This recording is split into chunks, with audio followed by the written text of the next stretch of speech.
오늘 우리에게 주신 하나님의 말씀은 요한계시록 17장 8절부터 18절까지의 말씀입니다. 저와 여러분이 한 절씩 같이 교독하도록 하겠습니다. 제가 먼저 읽습니다. 내가 본 그 짐승은 전에는 있었지만 지금은 없으며 장차 아비소스에서 올라와서 나중에는 멸망하여 버릴 자다. 그리고 땅 위에 사는 사람들 가운데 창세 때로부터 생명책에 이름이 적혀 있지 않은 사람들은 그 짐승을 보고 놀랄 것이다. 그것은 그 짐승이 전에는 있었다가 지금은 없으나 장차 다시 나타날 것이기 때문이다. 여기에 지혜를 가진 마음이 필요하다. 머리 일곱은 그 여자가 타고 앉은 일곱 산이요 또한 일곱 왕이다. 그 가운데서 다섯은 이미 망하고 하나는 있고 또 다른 하나는 아직 나타나지 않았다. 그것이 나타날지라도 잠깐밖에 머물지 못할 것이다. 또 전에 있다가 그것은 그 일곱 가운데 속한 것으로서 마침내 멸망하여 버릴 자다. 내가 본 열 뿔은 열 왕이다. 그들은 아직 나라를 차지하지 못하였지만 그 짐승과 함께 한동안 왕권을 차지할 것이다. 그들은 한 마음이 되어서 그들의 능력과 권세를 그 짐승에게 내줄 것이다. 그들이 어린 양에게 싸움을 걸 터인데 어린 양이 그들을 이길 것이다. 그것은 어린 양이 만주의 주요 만왕의 왕이기 때문이며 어린 양과 함께 있는 사람들이 부르심을 받고 택하심을 받은 신실한 사람들이기 때문이다. 천사가 또 나에게 말하였습니다. 내가 본 물 곧 그 창녀가 앉아있는 물은 백성들과 무리들과 민족들과 언어들이다. 그리고 내가 본 그 열뿔과 그 짐승은 그 창녀를 미워해서 비참하게 만들고 벌거벗은 꼴로 만들 것이다. 그들은 그 창녀의 살을 삼키고 그 여자를 불에 태울 것이다. 그것은 하나님께서 당신의 말씀을 이루실 때까지 당신의 뜻을 행하려는 마음을 그들에게 주셔서 그들이 한 마음이 되어 그들의 나라를 그 짐승에게 주게 하셨기 때문이다. 같이 읽습니다. 내가 본 그 여자는 세상의 임금들을 다스리는 통치권을 가진 큰 도시를 가리킨다. 아멘.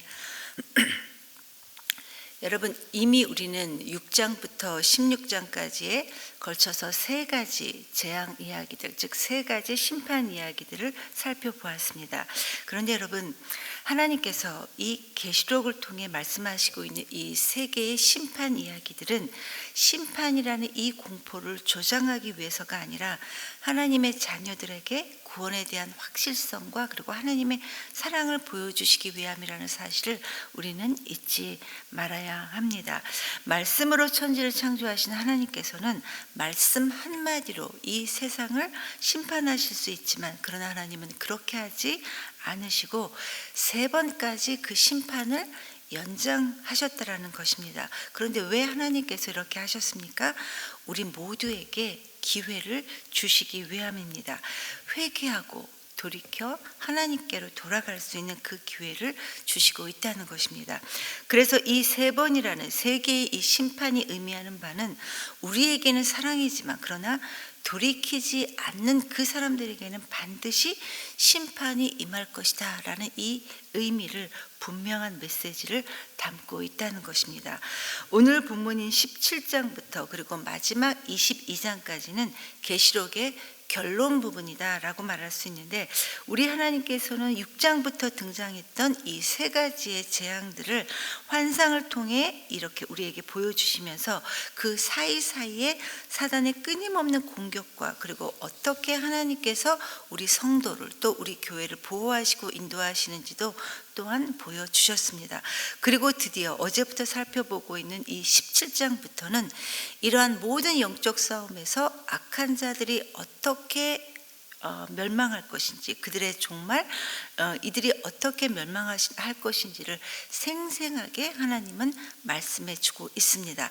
그래서 오늘 본문의 말씀은 창녀에게 내려질 심판에 대해서 말씀하시고 있는데 우리가 읽고 있는 이 세 번역에서는 창녀라고 표현했지만 개역 개정에서는 우리가 주로 들었던 음녀라고 이렇게 말했습니다. 사도 요한이 이 17장에서 본 환상은 하나님께서 이 사단을 완전히 멸하시는 하나님의 승리에 관한 내용입니다. 지금까지 이 계시록 말씀에서는 교회를 대적하는 이러한 세력들을 일컬어서 용, 짐승, 또 짐승의 표를 받은 자, 바벨론 이렇게 이런 표현으로 등장했는데, 그런데 여기에서 하나님께서는 이러한 모든 악한 세력들의 정체가 어떤 것이고 또 이들을 어떻게 하나님께서 멸망시키시는지를 구체적으로 보여주십니다. 특히 이 사단을 완전하게 심판하시는 이 사도 요한이 보는 이 환상을 통해 하나님께서는 우리 모두에게 눈에 보여지는 이 세상이라는 현상에 결코 낙심하지 말고 담대히 싸워야 할 것을 우리 모두에게 말씀하시고 있습니다. 여러분, 이 세상은, 우리가 살고 있는 이 세상은 선과 악이 끊임없이 갈등하는 구조가 바로 우리가 살고 있는 이 세상입니다. 그리고 이 세상에 일어나는 모든 일들이 겉으로 보기에는 우리 인간들에 의해 일어나는 것처럼 보이지만, 그러나 하나님께서는 이 말씀을 통해 우리 인간과 또 이 역사 배후에 하나님이 계시고 동시에 사탄이 존재해서 우리 인간의 배후를 조종해서 끊임없이 갈등하게 한다는 사실을 지금 계속해서 말씀해 주시고 있습니다. 그래서 이 세상에 일어나고 있는 이 현상들을 움직이는 실체가 무엇이고 또 그 배후에서 조종하는 사단이 결국 어떻게 멸망하는지를 우리가 알고 있다면, 우리가 바르게 분별하고 있다면 결코 우리는 두려워할 필요가 없다. 주님과 함께 싸워 이길 수 있다라고 이렇게 말씀하시고 있는 것입니다. 어제 설교 말씀처럼 그 책 제목에 결말을 알면 두렵지 않다라는 것을 누릴 수 있는 존재가 바로 우리 모두라는 것입니다. 저와 여러분이 이러한 우리의 정체성을 잊지 않기를 기도합니다. 어제 본문에서 살펴보았던 이 빨간 짐승을 탄 창녀는 지금 많은 무리에 앉아서 세상의 왕들과 함께 음행의 포도주에 취해 있다. 그렇게 어제 본문에서 말씀하셨습니다. 즉 음녀를 태운 이 짐승이 지금 하나님을 섬기는 사람들을 박해하고 많이 죽여서, 그래서 피를 흘리게 해서 마치 술에 취하듯이 사람의 피에 취해 있다는 것입니다. 그런데 사도 요한이 이 혐오스러운 모습을 보고 두려워 깜짝 놀라고 있을 때 한 천사가 나타나 놀랄 필요가 없다라고 하시면서 그 정체를 알려주시겠다 이렇게 말씀하셨습니다. 그래서 오늘 본문의 시작은 그 창녀를 탄 짐승이 어떤 존재인지를 설명해 주는 말씀으로 오늘 본문을 시작하고 있습니다. 천사는 그 짐승에 대해 이렇게 설명합니다. 전에는 있었고 지금은 없지만 장차 아비소스, 즉 음부에서 올라와 나중에는 멸망해 버릴 것이다 라고 이렇게 그 짐승에 대해서 설명합니다. 결국 망하게 될 거라는 것이 이 짐승의 운명이라는 겁니다. 그리고 이 짐승은 머리가 7이고 그 머리에 10개의 뿔을 가졌는데, 그런데 여러분, 이미 13장에서 이것과 비슷한 모습의 짐승이 한번 나왔었습니다. 즉 하늘의 전쟁에서 참패했던 용이 땅으로 내쫓김을 받아서 그 용이 바다에서 한 짐승을 불러 일으켰는데, 그 짐승이, 세상이 이 짐승을 경배하고 이 짐승은 세상에서 왕노릇했던 그 짐승이 바로 오늘 본문에 나오는 이 짐승의 모습과 아주 유사하다는 것입니다. 무슨 말입니까?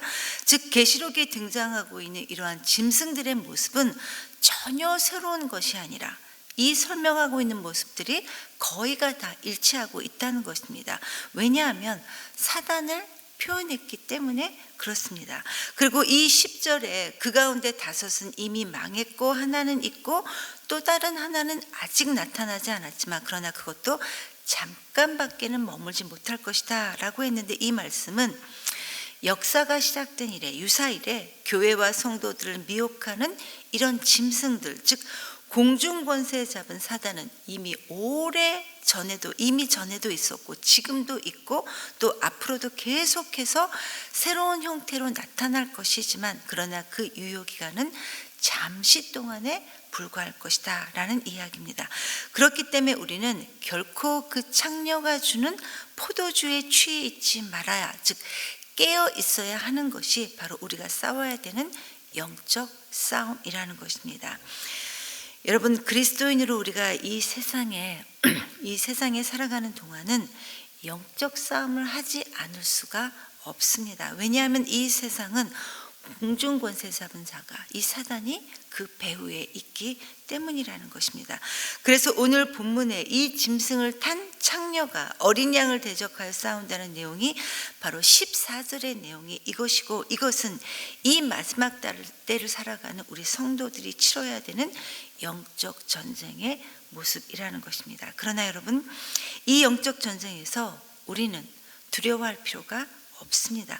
9절 말씀에 보면 지혜를 가진 마음이 필요하다 이렇게 말씀하셨는데, 이 말씀은 결국 그 창녀와 짐승, 이 사단이 장차 어떻게 될 존재인지를 우리가 바르게 알면 결코 염려할 필요가 없다. 왜냐하면 지혜로운 사람은 이 사단이 망할 수밖에 없다라는 것을 제대로 분별할 수 있는 영적 안목을 가지고 있기 때문이다라는 것입니다.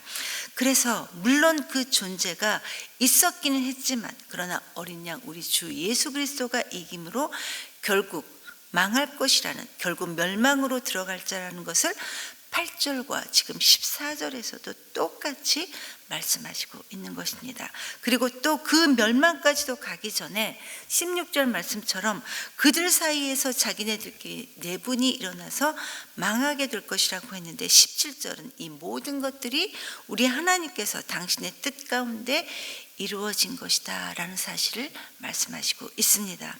여러분, 이 말씀은 우리가 이 세상에 살아갈 때 물론 사단이라는 이 존재가 큰 힘을 갖고 우리를 끊임없이 공격해서 넘어뜨리려 하고는 있지만, 그러나 이 모든 것들은 결국 하나님께서 당신의 그 거룩하신 뜻을 이루시기 위해 한시적으로, 제한적으로 하나님께서 그들에게 허용하셨다라는 이러한 말씀입니다.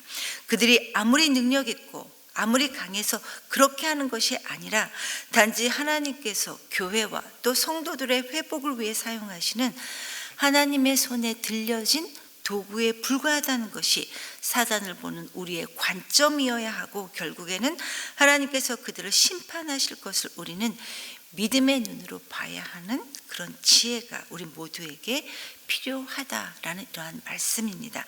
여기까지가 바로 오늘 본문의 내용입니다. 성도 여러분, 오랜 역사에서 우리 인간이 가졌던 가장 근본적인 질문은 과연 하나님은 계시는 건가? 만약 하나님이 과연 계시다면 왜 이 세상에 이렇게 불의한 일들이 계속 일어나고 어떻게 우리 그리스도인들을 이런 고통 속에 그냥 내버려 두시는 걸까라는 이러한 질문들이었습니다. 특별히 이 질문에 대해 우리 믿음의 사람들은, 우리 그리스도인들은 인간이 범죄에서 타락했기 때문에 이 세상에 불의와 고통이 찾아왔다라는 것은 우리에게는 그래도 어느 정도 이해가 되는 부분이기도 합니다. 그러나 우리 주 예수 그리스도께서 이 죄의 문제를 단번에 해결하시고 이미 승리하셨음에도 불구하고 여전히 우리가 죄 가운데 있고 또 이 악한 자들 때문에 고통하며 갈등하고 있는지, 이 문제에 대해서는 끊임없이 우리도 역시 고민이 되는 부분이기도 합니다. 이 질문에 답을 하기에는 굉장히 어려운 질문입니다. 그 누구도 시원하게 이 질문에 대답할 수는 없을 것 같습니다.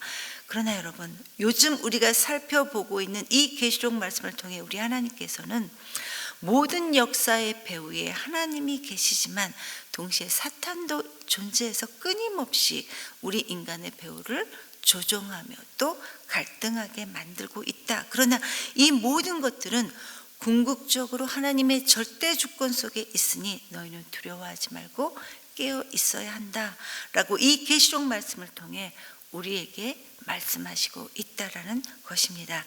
여러분, 우리 인간은 우리 자체가 뼛속 깊은 죄인이기 때문에 끊임없이 혈과 육을 쫓아가려고 하는 사람들이 바로 저와 여러분 우리 모두의 모습입니다. 그 누구도 예외가 없습니다. 그러나 우리 주님은 만약 우리가 우리의 본능을 쫓아 계속해서 혈과 육을 따라 살아가게, 그래서 사단에게 끊임없이 우리가 조종당하게 된다면 우리는 심판에 이르게 될 것이지만, 그러나 영적 싸움으로 돌이켜 주님께로 돌아간다면 우리에게 하나님의 보좌의 주님과 함께 앉게 해주겠다고 계시록 3장 21절 말씀을 통해 우리에게 약속해 주셨습니다. 계시록 3장 21절입니다. 이기는 그에게는 내가 내 보좌에 함께 앉게 하여 주기를, 내가 이기고 아버지 보좌에 함께 앉은 것과 같이 하리라. 여러분, 우리 예수님은 이 세상을 이기시고 지금 하나님 보좌 우편에 앉아 계십니다. 저와 여러분 우리 모두가 주님의 보좌에 함께 앉게 되는 그 삶을 지금 이 땅에서부터 소망하며 오늘 하루도 그렇게 신실하게 살아갈 수 있게 되기를 간절히 기도합니다. 이 시간 말씀을 기억하면서 하나님께 기도하기 원합니다. 여러분, 지금 우리가 사는 시대는, 이 시대는 물론 황제 숭배 사상을 강요당하는 그런 시대는 아닙니다. 그러나 공중권세 잡은 사단은 끊임없이 우리로 하여금 맘몬이라는 이 우상을 숭배해야 한다고 속삭이고 있습니다.